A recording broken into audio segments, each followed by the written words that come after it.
বাজে শোনা যাচ্ছিল, যে জন্য আর কি আপনাদের মাঝে আর কি শেয়ার করতে পারি নাই। তো যাই হোক, লুচি তারপর হচ্ছে চিকেন চাপ খাবেই না, আমাকে দেখে অনেক বেশি লজ্জা পাচ্ছিল। আর হ্যাঁ, এই ফুলটা কিন্তু হচ্ছে গিফট করছে আমার ছোট বোন, আমাকে জানে যে আপু অনেক বেশি ফুল পছন্দ করে।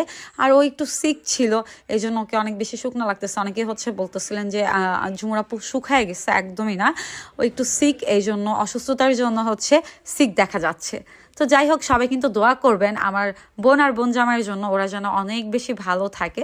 আর ফুড কোর্ট থেকে হচ্ছে খাওয়া দাওয়া শেষ করে তারপর চলে আসছি এখানে। একটা জিনিস অনেক ভালো লাগছে, আমি তো হাওয়াই মিঠাই খাচ্ছিলাম, আর এই শপটাতে মেয়েদের সব ধরনের জিনিস পাওয়া যায়, হাতের আংটি, ব্যাস, অনেক রকমের। তো এখানে দুজন কাপল ছিল, এত সুন্দর, তারা কিন্তু হালাল বিজনেস করতেছে।